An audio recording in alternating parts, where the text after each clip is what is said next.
Good afternoon. Woo! I was having a couple of internet difficulties, and I wanted to make sure I got on right at noon. I try to be punctual. Good afternoon, everybody. How you doing? Hope life is treating you beautifully today. I hope you see it, feel it, and know it. It is a wonderful day to be here. So, I just got settled down here. I got home from work, getting ready to actually, when I'm done with this, I get ready to head off to the dentist to finish up my root canal work for one tooth. Never had these before, but did everything else I could for it, and my body just said, let the doctors do their thing. So I did. So, get a few viewers on. Not exactly sure what I'm going to read. Maybe I won't read anything. But I'm here underneath my tree. We got a little time to meditate here today, and I'd like to reflect a little bit on the world and what's taking place in the world and how our meditation can make a difference. Is the time we take, because we get to take that time to be here, to be present, to slow down and experience our breath. We get to live in this place where life is lifing, and we're not feeling like we have to run out and do anything to keep ourselves alive, to keep us doing. Now, I don't know why it says I have 5 comments, but none of them are showing yet, so I'm not really sure what's up, and not sure what I can do about it, but that's the way it is going right now. So, okay. And folks are coming online on it, so got it. I'm going to go in and check on my personal Facebook and do what I like to do anyway, which is share it to my thing and make sure that it's coming on and showing properly. Yep, time to be here now. There it is. Okay. I am here now. And I can see the comments on my phone, though they're not showing up on my site there. So I got good afternoon, Colleen from Torrance. Hello, how are you? Kat from Hollywood. Nice to see you, Kat. Love it, Portia. Welcome from Oregon.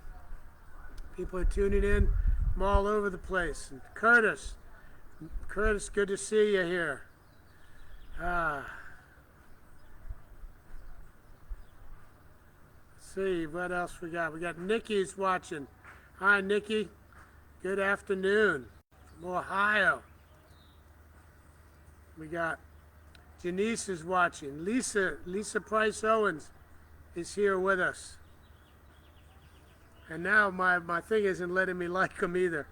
So the Facebook is messing with me a little bit today, and that's the way it is.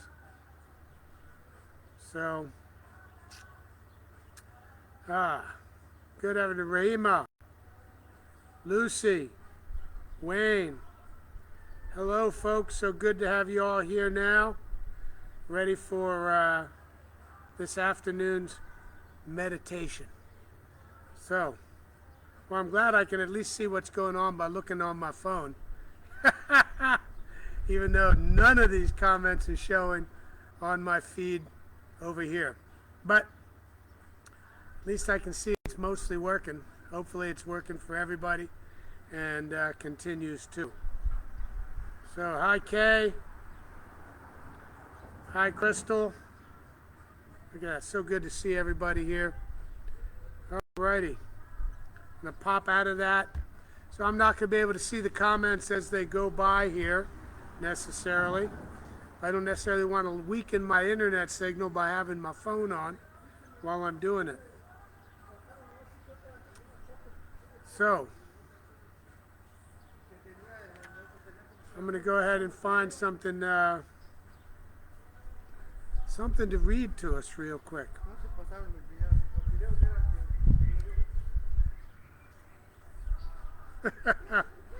I'm never sure. Well, I'm not always never sure, but sometimes I'm not sure of what I'm going to read, but here you go. I like this.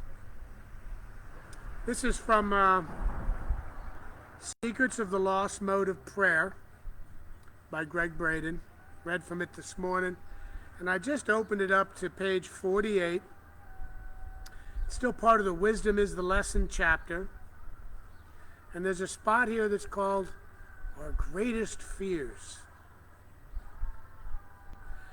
And it just grabbed me. So that's what I'm going to read from right now. And see how it feels. Let me see. I'm just going to check to see if I switch off of comments and back to comments. There they are. Look at that. Destiny, hello. Celeste, hello. Janice, Crystal. There we go. Now we got them. And I can see them go by a little bit. So our greatest fears. The purpose of the... Oh, let me turn my phone to vibrate so it doesn't howl in the middle, even though sometimes it's kind of fun. Our greatest fears. The purpose of the dark night of the soul is for us to experience and heal our own great fears. The really interesting thing about the dark night is that because everyone's fears are different, what looks like a frightening experience for one person may be no big deal to someone else. For example, Gerald admitted that his worst fear, you're going to have to go read the book to hear what Gerald said. Gerald admitted that his worst fear was being left alone. I'd spoken with a woman earlier the same evening, however, who told me that being alone was her greatest joy. It's not uncommon for someone who fears being alone to become a master at relationships in which they'll experience their fear. Gerald, for example, describes romances, friendships, and jobs in his past that could never have lasted in a million years. When each one ended, he believed that the relationship had failed. In reality, his relationships were so successful that each one allowed him to see his greatest fear of being alone come to pass. Because he had never healed or even recognized the patterns in his life before, however, he found himself in situations where his fear became less and less subtle. Ultimately, life led him to the point where his fear was so evident that he had to address it before he continued. While we may go through many dark nights of the soul throughout our lifetimes, the first one is usually the toughest. It's also probably the most powerful agent of change. Once we understand why we hurt so much, our experience begins to take on new meaning. As we recognize the signposts of a dark night, we can say, aha! I know that pattern. Yep. It's definitely a dark night of the soul, all right. Now, what is it that I'm being asked to master? I know people who are so empowered once they heal their dark night experience that they almost dare the universe to bring on the next one. They do so simply because they know if they've survived the first one, they can survive anything. It's only when we have such experiences without understanding what they are or why we're having them that we can find ourselves locked into years or even lifetimes of patterns that can literally steal the very things from us that we hold most dear, such as life itself. Is it possible that unresolved hurt can shorten or even end a life? The answer may surprise you. Wow. The dark night of the soul, patterns in our life that just keep happening over and over and over and over again. This is what happens in life. We keep finding the same relationships over and over again because we didn't take the time to recognize the gift that was in that toxic relationship. Because everything is a gift that brings with it a growth. Absolutely everything. There is nothing, no relationship, no matter how toxic, that is not a gift. And the more toxic relationships are often the biggest gifts that we have and need to find the gratitude for. Look at them and find the lesson in these toxic relationships, because if I don't, I'm going to get rid of this thing, and I'm going to get the same thing again. It's going to feel so good. I'm going to be moving along so nice. Life's going to feel so good. I'm going to be so happy. And then the rug's going to be pulled out from under my feet. And once again, I'm going to find myself in the same pile of crap that I just got out of because I hadn't learned the lesson yet. And each time, the pattern gets deeper and harsher. So as we meditate, let's go back into the moment of now. Let's sit in the moment of now, and let's be absolutely grateful for all we have and all we will ever have in every single moment that we have it.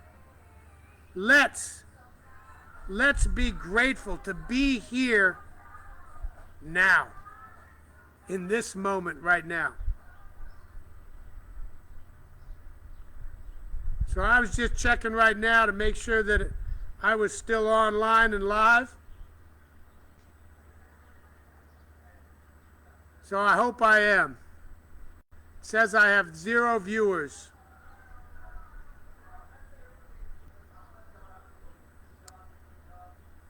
So I'm skeptical. I'm afraid I may have lost us completely. Love and blessings from Rome coming through right now.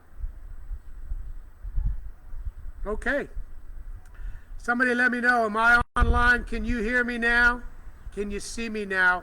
Can you feel me now? Are we ready to move into a meditation time?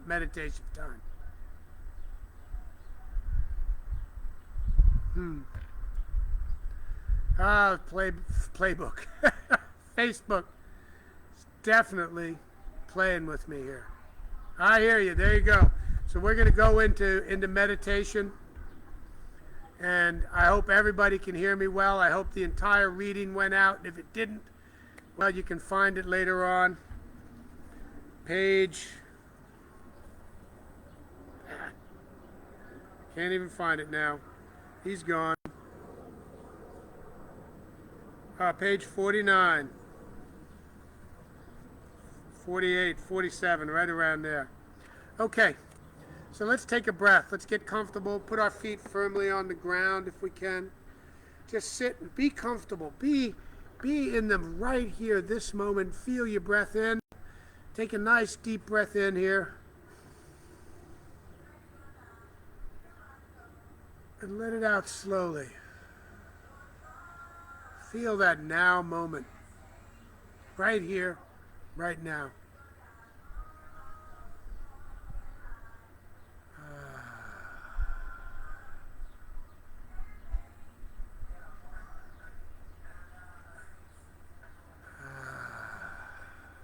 Feels so good to be here now.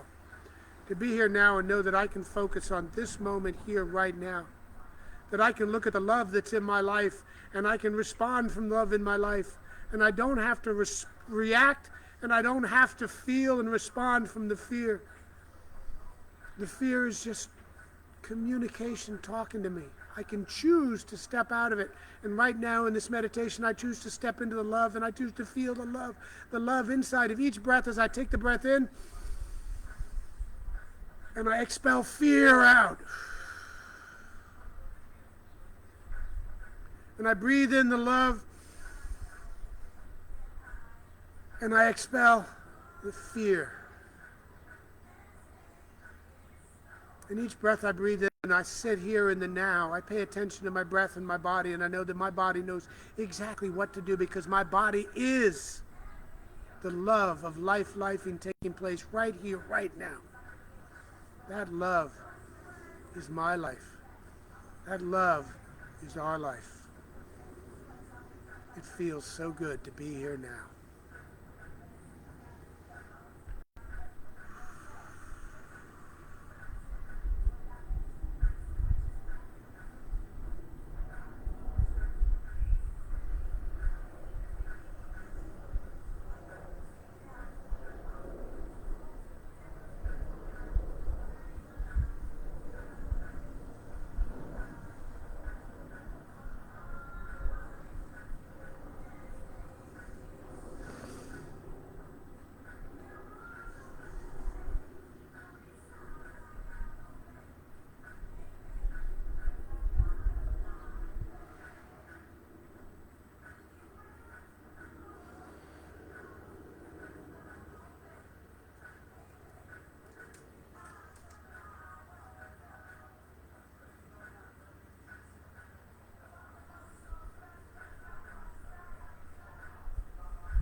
breathe in the love, and I breathe in the compassion, and I breathe in the lifing all around me. I breathe it in right now, right here.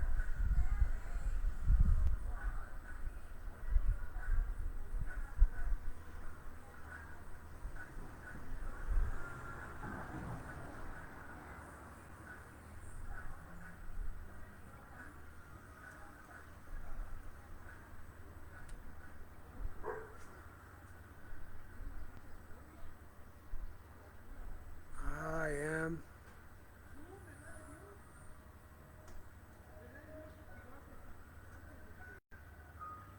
We are lifing.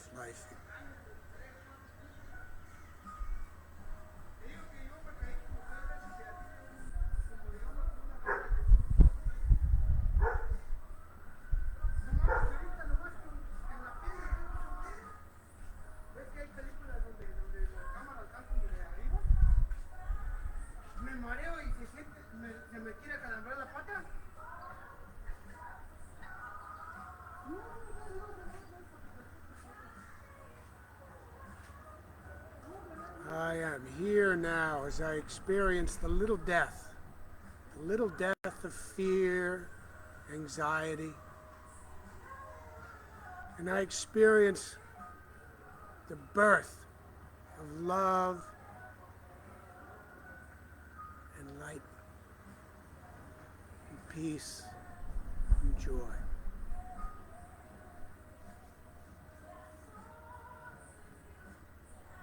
Here and now.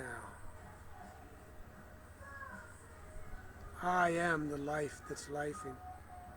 I am all that God is, and my life is the divine life.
As I take another breath in, I come back to this now moment, knowing that any thoughts that drift through my head are just communication.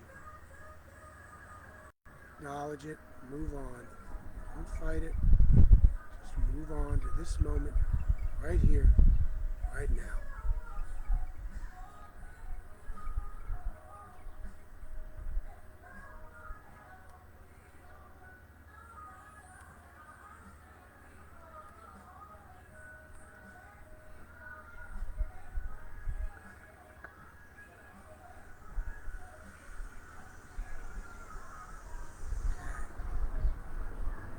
As we come back, right here now, which we've always been here, we step back into this now moment knowing that life is lifing. I am so grateful for the life that is lifing all around me as everything, because everything is lifing. God, Allah, nature, any nation you want to, any name you want to give it. Life is lifing, and it is perfect right here, right now. We are such a blessed blessing to this world, and this world is such a blessed blessing to us. I am. God is. You are. God is. We are the very essence of God. And as we move forward with this day, I know that we are blessed and a blessing to it, that each and every moment in this life is a moment inside the beautiful, wonderful life of God. And it is good. I am grateful and thankful for each and one of these moments, and I give thanks and I let this go into the big love that is the love of life itself, which is life itself. And I say, and so it is. Amen. Thank you. We are such a blessed blessing. Now, I did have to take a moment and delete a post that somebody was posting, other links and posts in here. And I like to just remind people, this is not a place for posts, not a place for links from the outside, not a place to argue and hash out whose truth is right or wrong. This is a place of peace and a time of meditation. I love each and every one of you, and I thank you so much for being here with me, right here, right now. And as we move forward in this day with the grace that is lifing, I wish you peace, happiness, joy, perfect health, grand abundance, and please take the time to find the gratitude in every single moment, because gratitude is the key. And remember, when it comes to meditation, you can stop and meditate anytime. Just stop. Take 3 breaths. Reconnect with yourself, because reconnecting yourself is reconnecting to life, lifing, reconnecting to God, to nature. Life is a beautiful thing.